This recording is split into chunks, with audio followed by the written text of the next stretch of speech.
I am so pleased to have the opportunity. Thank you so much.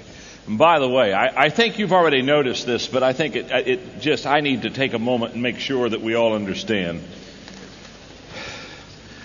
There's been a lot of preparation that have gone into making this conference what it is. And we are loved and served and taken care of so wonderfully by the Hillsong people. But you talk about leadership. You talk about running an organization and running a large conference like this. I think it would be only appropriate if we let the Hillsong people know by kind of a resounding applause how much we appreciate all the work. All the work. Thank you, guys. Oh.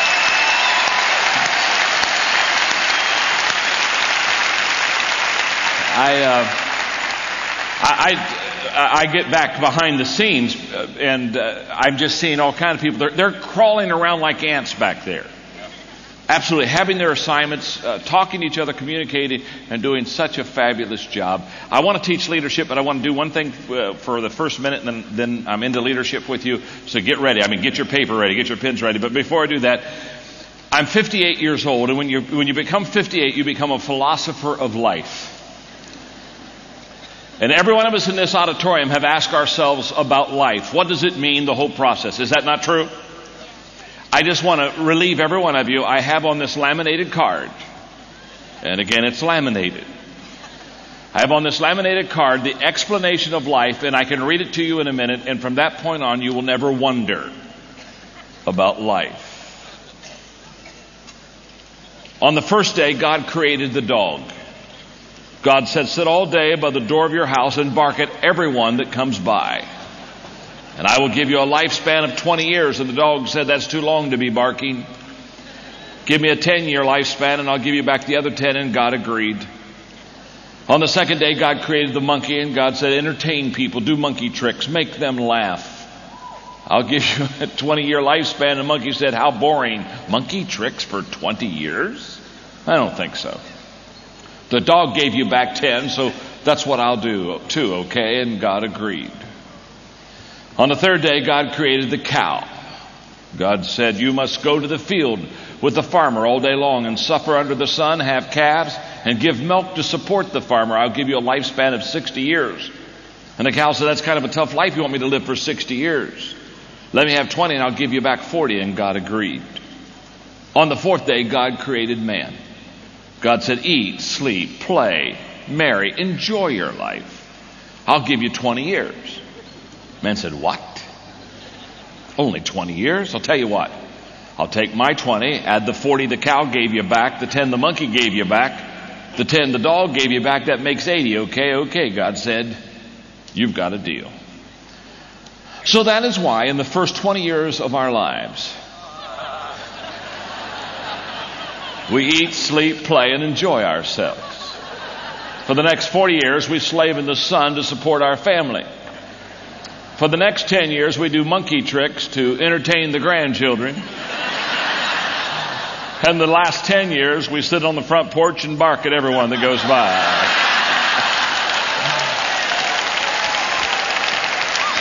You have just had life explained to you. In this session, because I got to make it count, we only have a few minutes. I want to pack it in with as much good stuff that I can put under your belt as I possibly can in the area of leadership, because it is my passion to train leaders to be effective for Christ. And so therefore I'm going to talk to you. The main thing I want to talk to you about this morning is what I call the 5 levels of leadership, which are absolutely essential for you to understand to be an effective leader. But I really got to back up if I'm going to do that. And I want to share with you, before I talk about the 5 levels of leadership, I want to share with you 3 of the 21 irrefutable laws of leadership. I just briefly use that as a foundation. First of all, let me ask you, I'm just curious, how many of you have the book, The 21 Irrefutable Laws of Leadership? Would you raise your hand? Oh my goodness. Put it back up again. My mother would be so proud. Now those people who just raised their hand are truly the great leaders in this auditorium. You notice I didn't ask you if you had read the book. I just asked you if you have the book. I'm not bold enough to ask people if they've read the book. Only my mother has read all of my books.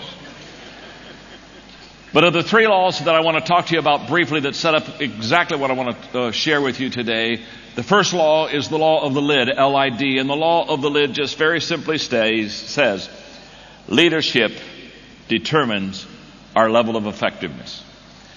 Leadership determines our level of effectiveness. This is the passion I have. The reason I teach leadership is here's what I know about this law. You're going to be only as effective as you have the ability to lead people. You will only build a work as large as you can lead people. Your leadership is the lid. Here's a good way to say it. Your leadership is the lid of your potential. Let me illustrate it with my hands, okay? This is the best way. You're going to grab it real quick if you can watch me visually for just a second. If this left hand represents my leadership, this is how well John Maxwell leads, and this hand represents, if you're a business person, it's your business. If you're a pastor, it's your church. If you're in ministry, it's your ministry. This is how well John Maxwell leads. If this is how well I lead, here's what I know about my life. Here's what I know about my business. Here's what I know about my ministry. Here's what I know about a church that I pastor. Whatever it is that I'm leading, if this is my leadership lid, this is how good John Maxwell leads, my ministry, my business, my organization will come underneath the lid of my leadership, but because it's a lid on my leadership, it will never go any higher than my leadership will allow it to go. People ask me all the time, why do you just spend your whole life teaching leadership? It's because of this lid right here. This law I'm just giving you right now is the reason I teach leadership. For example, from a 1 to a 10, if I'm just kind of an average leader, if from a 1 to a 10 I'm a 4, what that means is that my ministry is going to be a 3. And can I tell you something? If my leadership is a 4, my ministry, my business isn't going to be a 5, 6, 7, or 8. In the history of mankind, an organization has never grown higher than its leadership. Yep. And it won't start with you.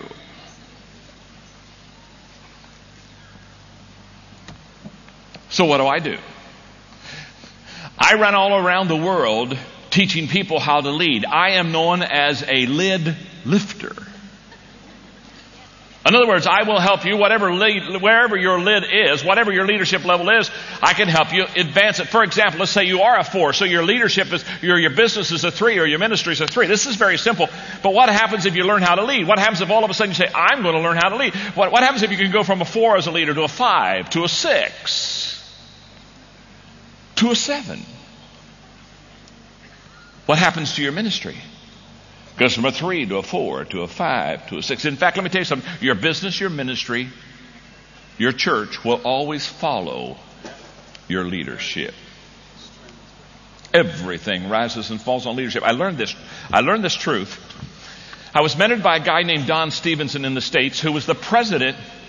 Don was the president of Global Hospitality, which was an organization, a company that literally bought out companies that were resorts that were going bankrupt. In other words, they'd go to great vacation places that were financially not making it, and his company would buy them at a low price because they weren't making it, and then turn them around and sell them for a large profit. That was their business. And I was having a mentoring lunch with Don. What basically was happening, we'd have a 2-hour lunch. I would buy his food, and I would take notes, and he would eat. And I said, Don, talk to me. I said, when you buy out these resorts that are going under, they're going bankrupt, is there something that you just always do? I mean, because you just know you have to always do it when you buy out a company that's in trouble. He's eating his salad. I'll never forget. He never even looked up from his salad. He said, John, there are 2 things we always do when we buy a bankrupt company. And when he says there's 2 things they always do, I know he's about to drop gold on me. So I got my legal pad. I got my pen out. I said, okay, tell me, Don, what is it? He said, number 1. He said, we go into the company and we train all of the employees, all the people in relationship skills. We train them how to get along with people. And he said, here's why. 78% of the people who fail to come back to a resort fail to come back to the resort because they weren't taken care of or treated right by the employees.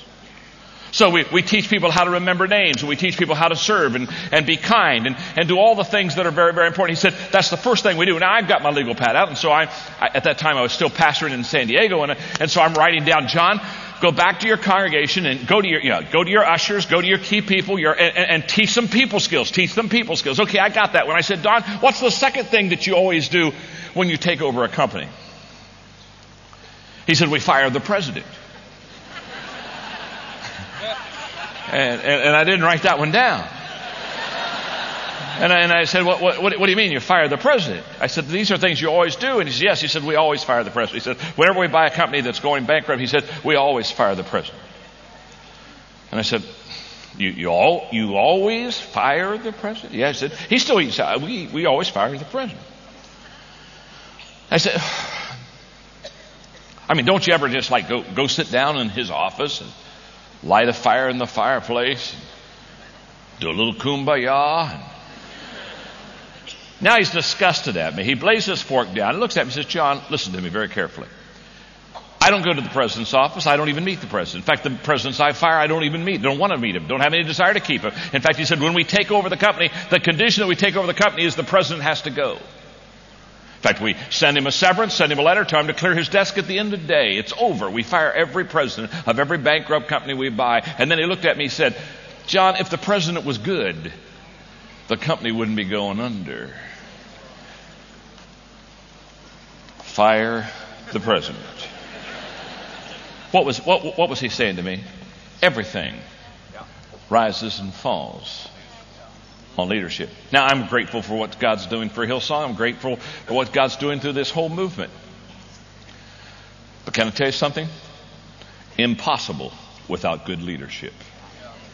Impossible. Early in my ministry, I realized that there were pastors who loved God a lot more than I did, who never built great works for God.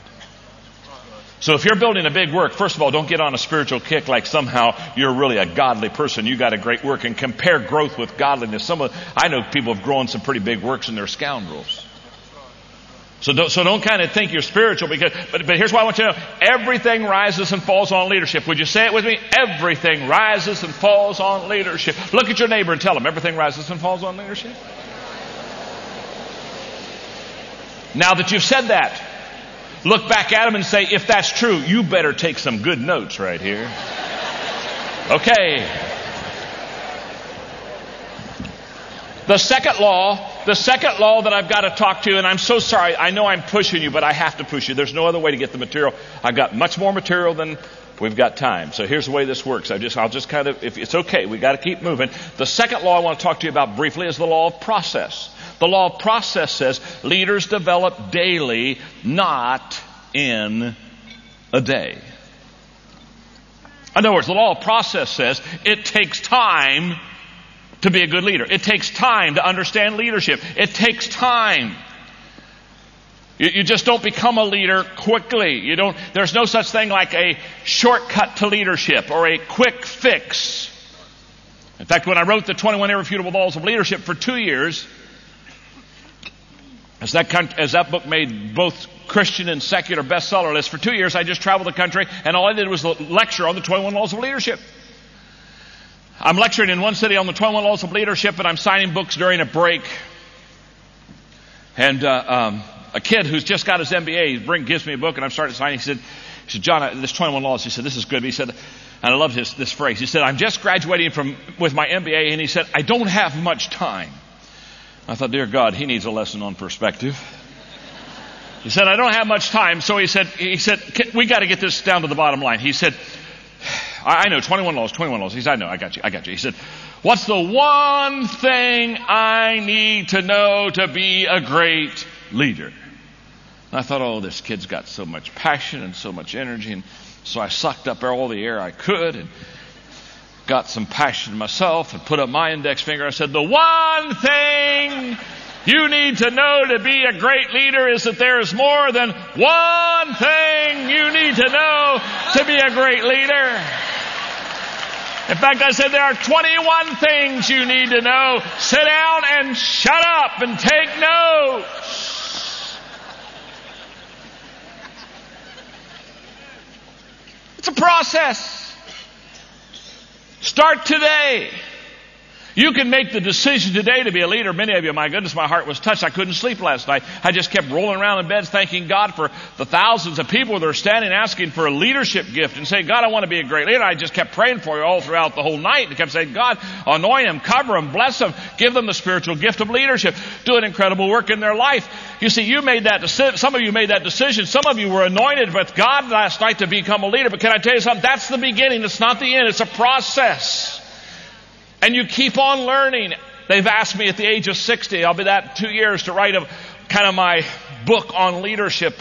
They said, write a book on lessons you've learned about leadership. I said, I can't. So you've been teaching it for 35 years. You're kind of the leadership guy in the States. Why can't you do that? I said, it's very simple. I haven't learned. I'm still learning. I'm not like done. It's what you learn after you know it all that counts.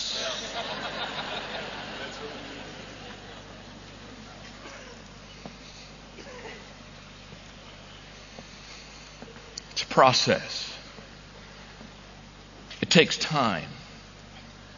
I would encourage you to buy into the process. In fact, I tell you, if we could really do some leadership stuff and get really down to the leadership stuff, I'd love to. I'd walk in your life and I would ask you 2 questions. The first question I would ask is, what are you doing to develop yourself as a leader? And the second question I'd ask is, what are you doing to develop others as leaders? What are you doing to grow yourself? What are you doing to grow others? What are you doing to equip yourself? What are you doing to equip others? Because growth and equipping and training and development of leaders, it doesn't happen by accident. You've got to do it on purpose. It's a process that must be done on purpose. My book today matters. By the way, I signed for 30 minutes. I'm so sorry. There was a huge line. I didn't get through it. So at 1:45, when I'm done doing my teaching, I'll go back out there, and if there's some people who want some more of the books, I'll just hang in there and I'll sign for you and be glad to meet you. But in my book, Today Matters, that I talked about very briefly last night, it's a personal growth plan. It's a 1-year growth plan to grow yourself. It literally is find the daily dozen. There are 12 of them in the book. Take them and put your top one down to your worst one and put them in descending order. And then 1 month, the first month, work on number 1, and month number 2, work on number 12, and then work on number 2 the next month. And just go back and forth for you. It's literally a 1-year growth plan. I had a guy come up to me one time and said, what's your growth plan? Which my growth plan is my Today Matters book. But before that I had written it. He said, what's your growth plan? And I told him. He said, well, I don't like your growth plan. I said, it's all right with me. I don't care. I said, what's yours? He said, I don't have one. I said, I like mine better. It's a process. Start today. Leadership is a process. There's a lid that can keep you and I from becoming the leaders that we want to be, or building the business we can. One more thought on the laws of leadership, and it's the law of influence.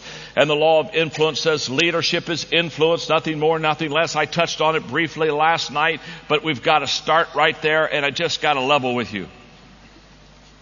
Too many people think that leadership is a place, or too many people think leadership is a title, or too many people think leadership is a position. I'm here to tell you, it's none of those things. And the best way for me to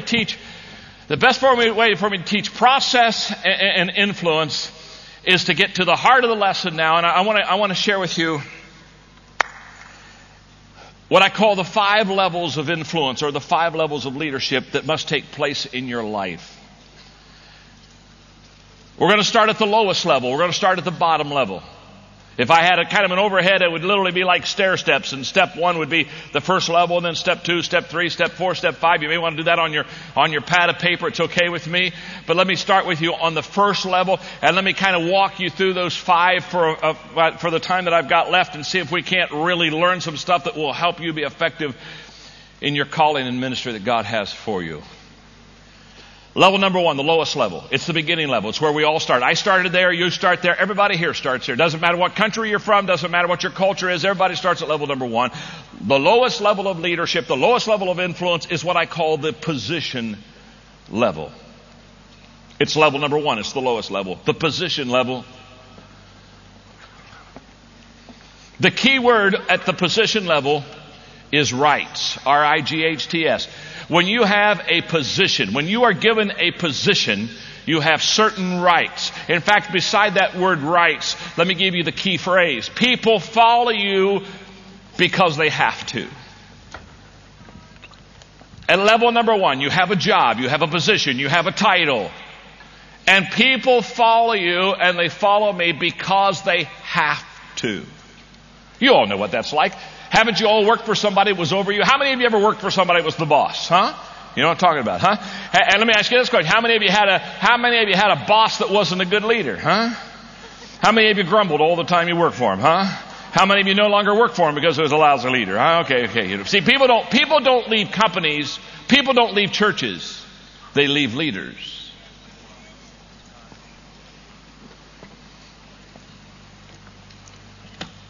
The position level.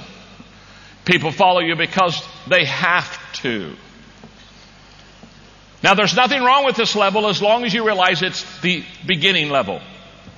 What I find the challenge of teaching this is the fact that many people think that when they get the position, when they get the title, they think now they have become a leader. In fact, I know those people because they'll come to me and they'll say, "Oh, John, I'm so excited. In fact, I went out and bought 2 of your books on leadership because last week I just became a leader." And I know immediately what they're saying. They didn't become a leader last week. They got a leadership position last week. In fact, people say, "Well, don't you write leadership books?" "Well, yes, I do." And they'll say, "Well, you know what? I'll tell you right now. If I ever become a leader, I'm going to buy one of those books." And I always smile and say, "Why don't you buy one of those books and become a leader?"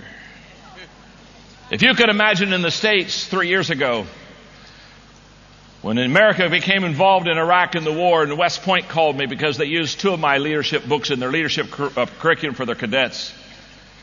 And they said, "We want you to come up here for 3 days because these kids 1 year after graduation are leading platoons in Iraq. And we have got to make sure we got them leadership ready." That was their phrase. "John, talk to us to make sure they're leadership ready." I went through all their curriculum. I sat down with their leaders. I sat down with their entire faculty. We had a 2-hour session, Q&A, give and take, pushing the edge. And you ought to have been in West Point. Now think about this great military academy where position is everything. And I told them it was the lowest level. It was about the same environment you were in when you were with all those academics, right?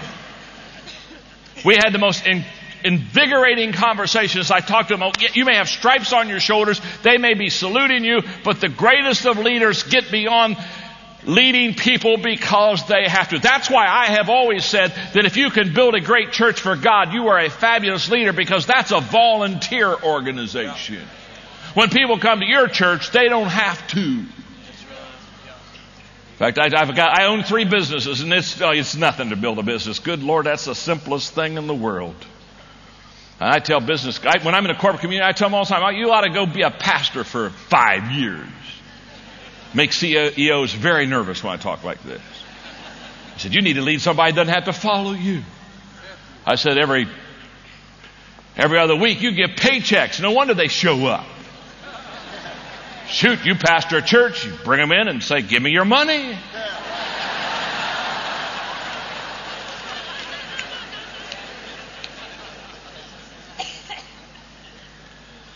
Position, level 1. By the way, you want a biblical example of this? Remember, everything I teach about leadership learned from the Bible. I just don't tell the corporate community that at first. I love after I lecture all day and people will slip up to me in the corporate setting and they'll look at me and they'll say, "You're a Christian, aren't you?" I say, "Yeah." I say, "Yeah, I am." They'll say, "I knew." They say, "I'm a believer too. The stuff you're teaching," I kept saying, "This is not a coincidence. This is not a coincidence." Classic position leader who didn't understand this was Rehoboam. Rehoboam should have been at one of my leadership conferences. The guy literally lost his kingship because he never heard what you're about to hear. Because when he became the king after Solomon, and the people said, "Are you going to tax us like your daddy did?" He had 2 advisors. One said, "Oh man, go easy on them, take it easy. They've had some tough times under your dad." And the other one said, "Tax them harder." And because Rehoboam thought leadership was position, he thought he could get by with taxing the people heavily, and they rebelled. Classic example of somebody who thinks, because I'm the king, because I have a position, people will follow me. How are we doing? Are you learning something? Look at your neighbor and tell them that you're learning something. Go ahead and tell them that.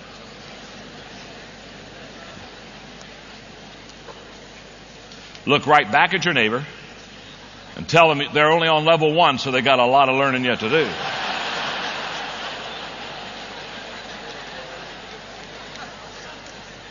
Level number 2,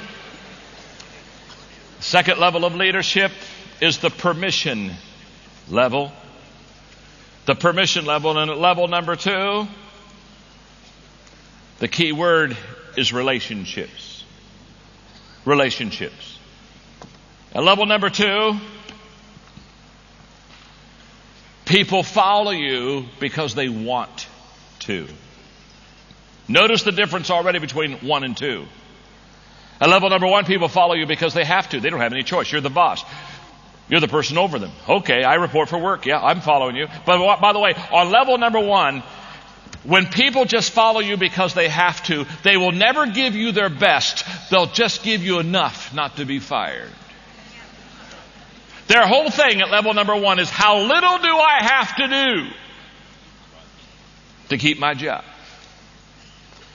You go, I can tell all the time when I go to companies with level 1 leaders. If quitting time is at 5 o'clock, at 4:45, the people have their desk cleared. You with me? Got their tennis shoes on. They're in a 3-point stance toward the door. I mean, they're counting down the time that they can get out of the door, get in the car, and get out of the place. You see, that's level 1 leadership. Now, level number 2 leadership, something happens. You begin to connect with people. You begin to relate with people. They like you. You like them. You like working with them. They like working with you. They don't even work for you anymore. You don't allow them to say, you work together. We're a team. We're in this together. It's a wonderful level to be on. People now begin to enjoy what they're doing. They begin to enjoy who they're doing it with. That's why relationships is so vital in leadership, especially if you're leading a volunteer organization. They gotta like you. And I'm telling you right now, I'm so amazed. I run into people that are in leadership positions that are in the people business. And they're not likable. And I want to just pull them over to the side and privately put my arm around them and say, hi, my name is John, and I'm your friend. And nobody likes you.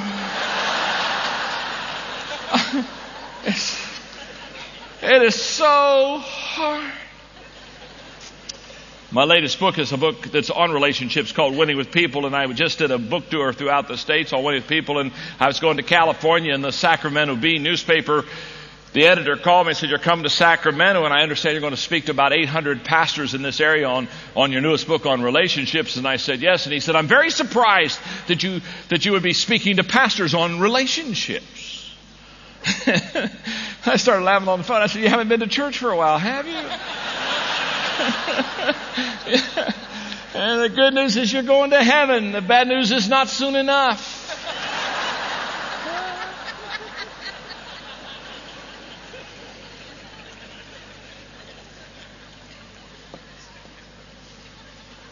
I call level number 2 the second mile level.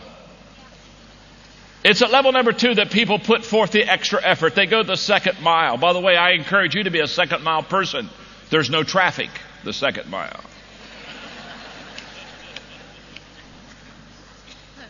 It's at level number 2. People give you more than they need to give you. They give you more time. It's at level number 2 at 5 o'clock. They don't have their track shoes on. At 5 o'clock, they're enmeshed in their work, and they're hanging in there, and they're enjoying what they're doing. And I'm like, good night, it's 6:20. We got to get out of here.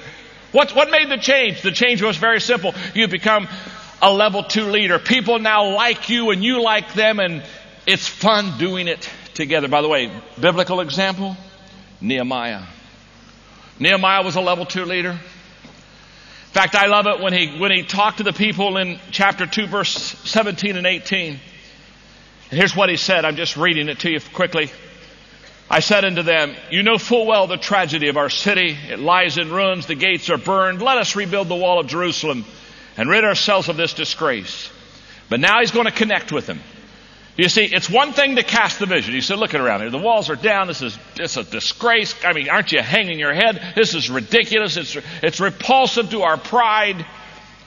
Then I told them about how gracious God's hand had been on me and about my conversation with the king. And they required at once In other words, they began to say, oh, Nehemiah, tell us more. Oh, my goodness. Oh, God's doing this. God opened this door and God opened this door. And they said, good, let's rebuild the wall. And they began to do a good work together. You see, Nehemiah connected to them relationally. One of the laws of leadership is the law of connection. The law of connection says leaders touch a heart before they ask for a hand.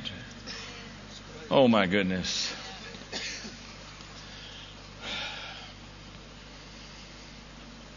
If you want to be better at level number 2, the book Winning with People is an excellent book. It'll really help you to learn how to. And by the way, I know you don't need. This book is filled with 25 people principles. I know you don't need these people principles. But how many of you are seated beside somebody who just really needs this book? In fact, I was signing books and one lady gave me the book and she said, it's not for me, it's for my husband. Okay, hello. Level number 3. Level number 3 is the production level. At level number 3, the production level, people follow you because of what you have done for the organization. You have grown the organization, and now people are following you because they see success of your work attached to you. The key word here is results. In other words, you are now showing fruit for your labor. You're now showing results. People are saying, oh my goodness, have you, in 20 years, I came to Hillsong 15 years ago when there were 1,800, 2,000 people. Now, you see, now they're following the leadership because they can't deny it. There's just good things happening. In fact, on level number 1, people follow you because they have to. At level number 2, people follow you because they want to. At level number 3, people follow you because of what you've done for the organization. You have fruit now in your life, and this establishes your credibility as a leader because everybody wants to be on the winning team. I used to explain it in the States this way. If Michael Jordan is choosing up a basketball team, who would like to be on his team? He's going to win. And this is a wonderful time. It's at level number 3. By the way, it's at level number 3 that momentum kicks in. Level number 3 is the high morale momentum level. And momentum is something, oh boy, wish I had some time to teach on this momentum stuff. Because momentum is a leader's best friend. Oh my. I call momentum the great exaggerator. When you have momentum, everything looks better and bigger than it is. Oh yeah. I mean, look at the momentum Brian has at Hillsong. I mean, Brian just gets up and puts his Bible on the stand and looks at the people.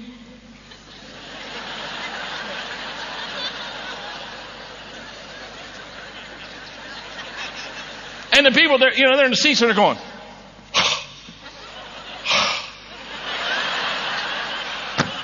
powerful preacher, powerful preacher. Hadn't even said anything.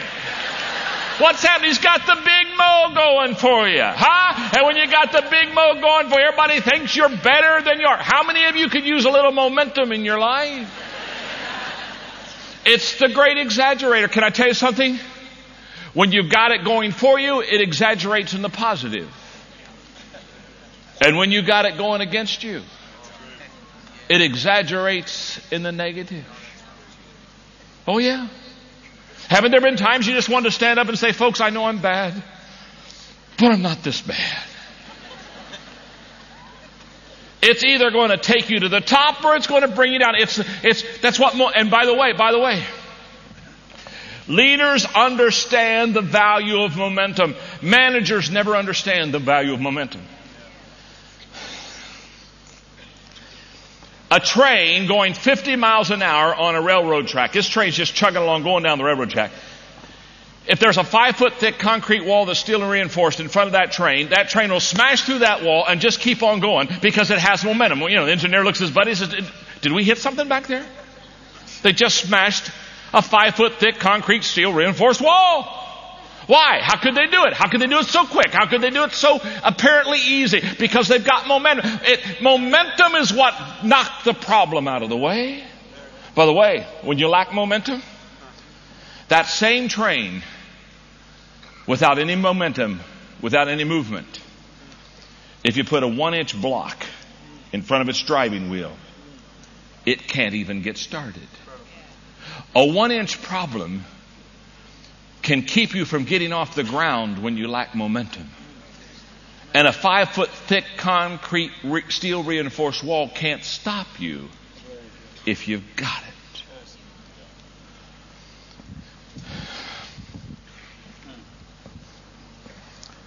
So because I teach leadership, I'm not anti-management. In fact, every organization has great management. So I'm not anti-management. But managers assume things will always stay the same. And they prefer if not everything staying the same. Leaders assume things will change and want it to change. Managers are problem conscious. Leaders are momentum conscious. That's the message Brian just taught us. I'm over there taking notes beside Bobby as she's telling me half the stuff he's saying isn't true about her, but that's a different story. I'm kidding. You know what that was? That was a momentum message out of the overflow. What's the purpose of the overflow? To overflow.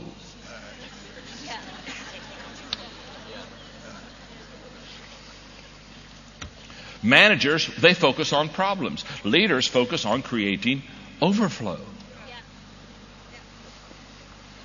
And so I'm here to tell you that your problem is not your problem. And the problem is that people think their problem is the problem. And so the problem that isn't a problem now becomes a problem, not because it is a problem, but the problem is they thought the problem was a problem. And so now the problem that wasn't a problem has become a problem. And so therefore the problem that has now become a problem is a real problem, not because it was a problem, but the problem was they didn't know it wasn't a problem. And so they made a problem that wasn't a problem. And so now they have a problem.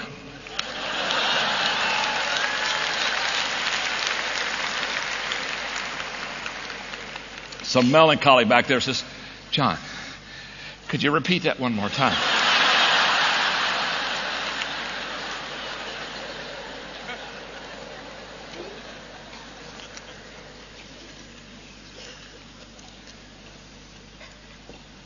Classic level 3 leader, David.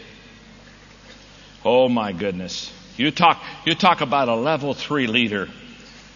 In 1 Chronicles chapter 11, verses 1 through 3.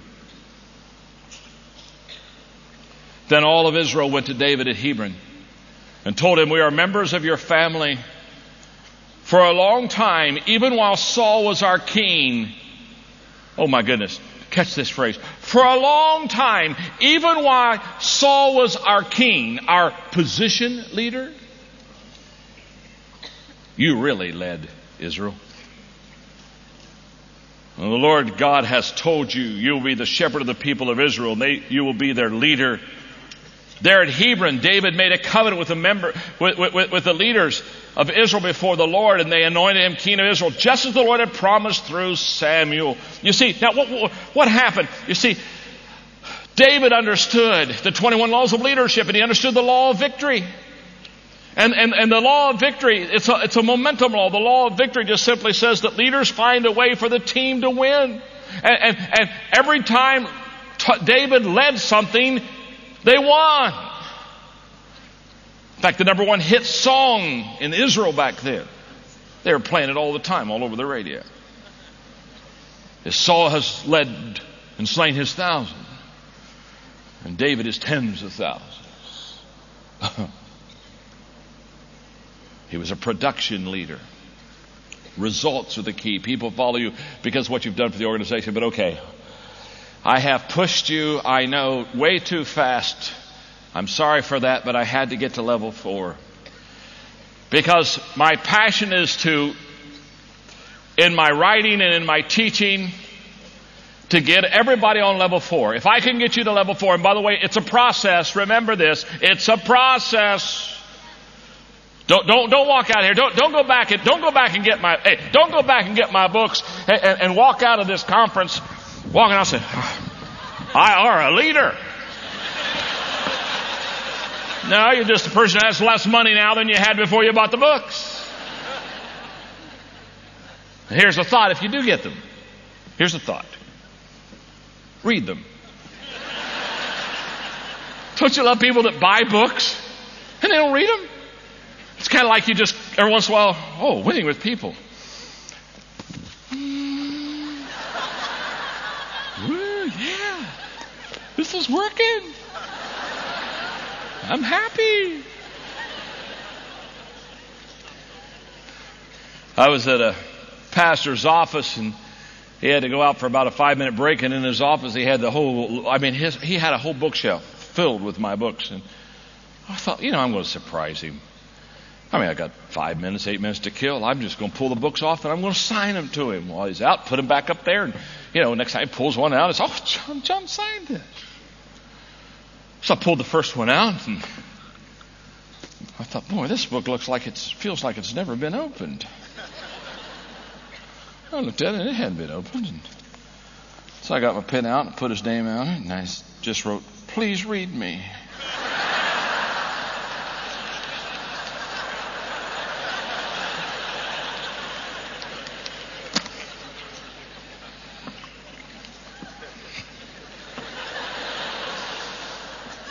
After doing that in 6 books,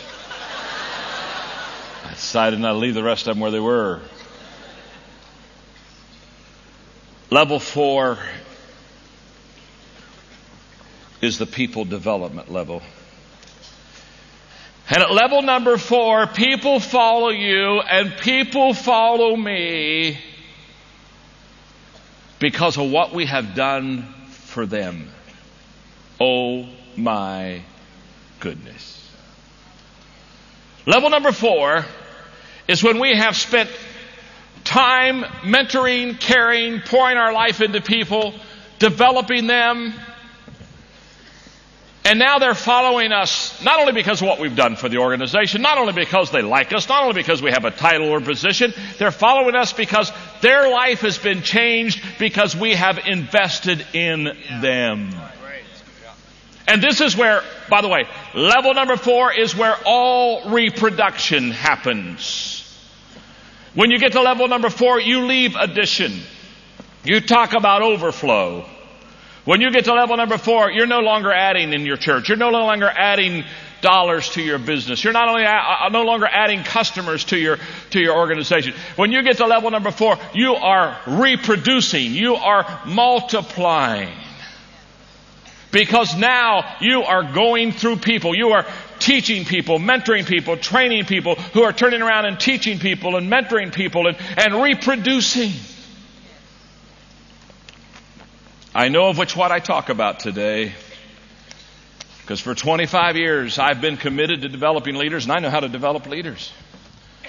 When I was a pastor of a congregation, nobody ever was discipled without answering this question before we ever spent one moment getting into the Word with them to help them grow spiritually. The question was, when we're done teaching you, will you take what we taught to you and teach it to someone else? And if the answer is no, we won't teach you. We've got enough people in the church that subscribe to the hog theology. Feed me, feed me, feed me. Most Christians don't need any more food. They need exercise. And I'm not about to pour good stuff into people who want me to pour good stuff into them without keeping them accountable that when I'm done, they're going to reproduce themselves. And if they can't reproduce themselves, I'm spending time with the wrong person anyway.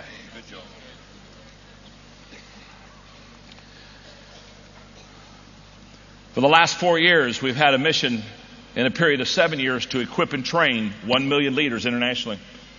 It's through my nonprofit organization, Equip. I do not have time, but I wish I had time to talk to you about the greatest joy of my life.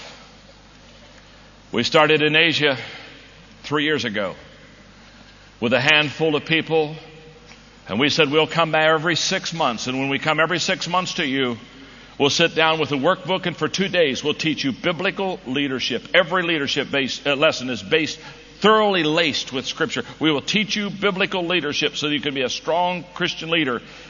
And at the end of those 2 days, we give them 25 workbooks. And while we're gone for 6 months, because we come every 6 months for 3 years, 6 months to the same place, 6 months, same place, sit down with the same people, and we give them a different workbook and 2 days of teaching. Now watch this one. In the 6 months that we leave after the first time, they take the 25 workbooks and they have to go find 25 leaders of which they teach what we have just taught them. And they are not allowed back into the next session until they bring the names and the emails and addresses of the 25 that they're training. Have no desire to give you 1 minute of my time if you won't reproduce yourself into someone else. It's amazing. We did it in Asia. We did it in Africa. We launched Europe. Could not believe the response in Europe. In January, we will have passed the 1 million mark. We've already laid out the next 5-year strategy. In fact, I will be going to Manila to speak to the first graduating class. They've now had 6 different lessons, 2-day conferences, workbooks, the whole process. We give them a leadership book there, because if you don't train people through a process, and if you don't resource people, you will never develop leaders. I guarantee it. And we're seeing that now. It's amazing. We're going to, in 2 more years, we're going to be training and developing 1 million leaders a year, because those 25 that they've been training for 3 years, now they go back to the 25 and they take the top 3 in their class and they bring them back to us. And we do another training level completely for another 3 years, 6 lessons, and we do the very same thing and bring them back again. And then they go train the 25, and we go from 1 million. Can I tell you something?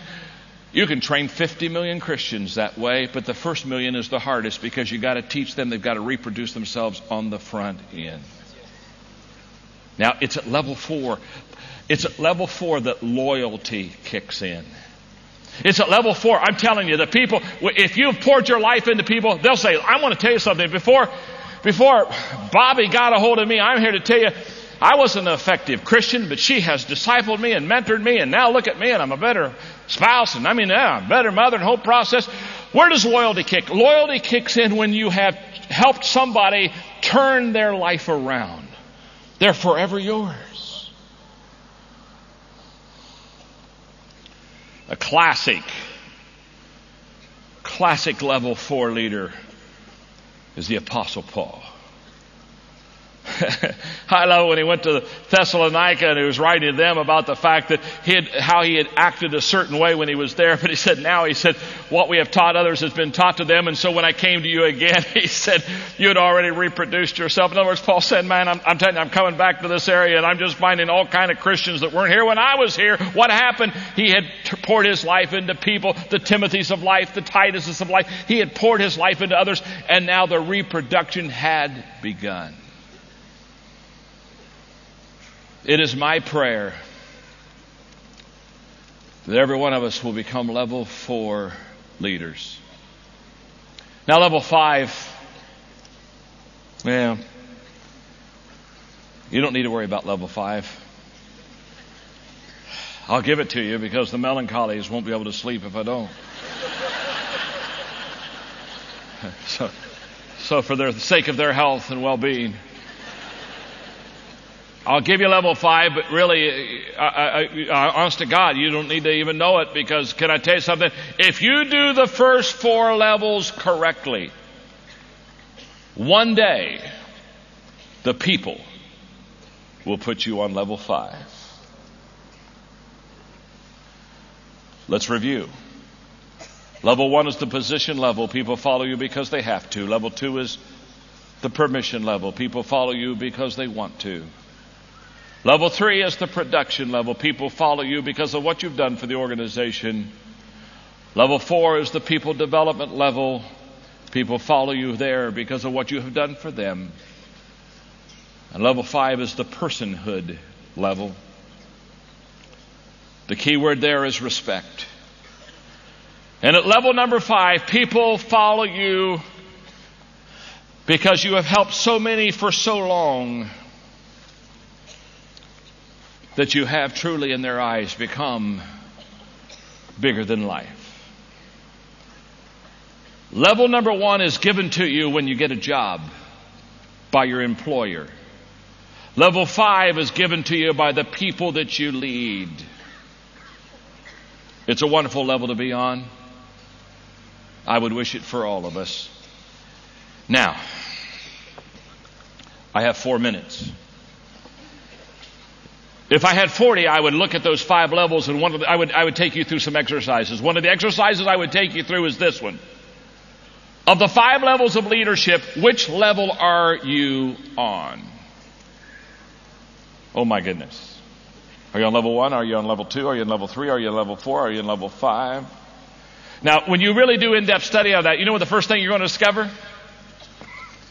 Is that you are on different levels with different people. Oh, we're ready to have some eureka moments, aren't you? Oh, yeah. You know what? If somebody just new came into your organization, you're on level 1. I mean, hello. That you just met them, they've just met you, you're on level 1. They're just kind of there because you're the one that's there, that's kind of over them. But then you get to know them, you build relations. So what you're going to find is you're going to find that you're on different levels. Now here's this. You talk about a vision casting lesson. Hang on. I run into leaders all the time. They'll come to me and they'll say, John, man, I stood before my organization and I cast vision recently. And I was very surprised because everybody heard the same message on the same time, but people responded so differently. I mean, I talked about how we were going to buy some land to expand our facilities, and some people came up and said, you can count on me financially. I'll be right there. Amen, Pastor. I'm right with you. And some people told me to go to hell. A little varied in the response. And then they say, how could it be that the same people could hear the same message from the same person and have all these different responses? I'm going to tell you what. It's very easy. They're on different levels of leadership with you. Oh my goodness. You see, people respond to your vision or to your message based not upon your message, not based upon you, but on what level they're on with you. So the more that you know who's on each level with you, the more you will be able to predict their response to you when you as a leader are trying to lead them. And so therefore, when I'm having leaders saying, boy, I've got a group on my board and some of them aren't following me, I back them up and say, okay, excuse me, it's not a board issue, it's none of that. Let's talk for a moment. Let's just talk for a moment. What level of leadership are they on with you? Are you learning something? Look at your neighbor and say, I'm learning something.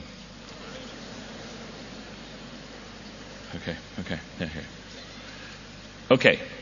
I have 60 seconds. I shared with you that I would love to ask you 2 questions. The first question is, what are you doing to develop yourself? And the second question, what are you doing to develop others? In developing yourself, if you want to know more about the 5 levels of leadership, there's a book that is here called Developing the Leader Within You. There's a whole chapter that I devote to nothing but the 5 levels of leadership. In developing yourself, I wrote a book called Thinking for a Change, which basically says very simple. The greatest difference between successful and unsuccessful people is how they think. Oh my goodness. I studied the thinking habits of successful people, and in this book I talk about 11 thinking habits that successful people engage in that unsuccessful people do not. I wrote a book called Failing Forward, which teaches you how to fail correctly. We all fail. Is this not true? How many of you failed at least once today? Thank you very much. The question is not, are you going to fail? The question is, how are you going to handle the failure? This book teaches you 15 ways to handle failure effectively. The Developing the Leader Within You book has the 5 levels, the 21 laws. I don't need to talk about that. On the laws of teamwork, if you have to develop teams, this has become literally the Bible of the sports world in the States, because it's basically on how to develop teams. And then one more thing as far as my written stuff,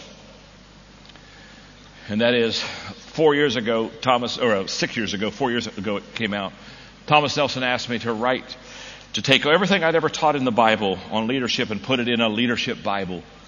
I took my 5 Bibles that for 25 years had been my study Bibles, and I took every lesson for 25 years I ever taught in leadership, and I put it in the Maxwell Leadership Bible. Over 500 pages of leadership stuff. So as you're reading God's Word, you're not only growing spiritually, but as you're reading it, I have stuff right there that says, okay, this is what a leader thinks. This is how a leader teaches. I've got leadership stuff in there that will help you to grow spiritually, but also help you to grow as a spiritual leader. The second question was, how are you going to develop others? Just a simple, quick plan. I asked them to do this for me, and the people that are here in Australia have been very gracious to me. I have a plan. It's a tape plan. It's a CD plan of 36 CDs, 24 that I personally teach on leadership, and 12 that great leadership teachers in the States teach. Lessons I picked out for them that I wanted them to teach, that I felt they could do much better than I could in teaching. It's a 36 CD kit. And here's what I want to encourage you to do. If you invest in that, take the CD and have lunch once a week with your key people and listen to it together with the outline.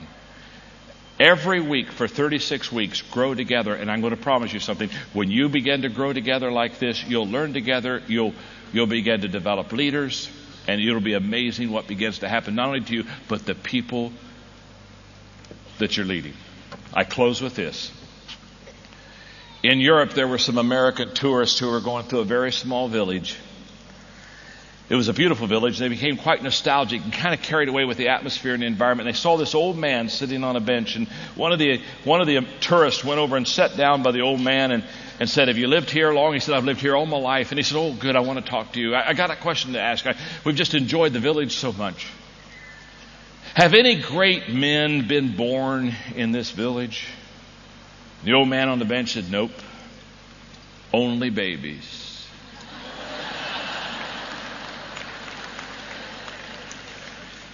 Babies are being born here that are going to become the leaders that God is going to use to fulfill the Great Commission. And isn't it fun just to be a part in it?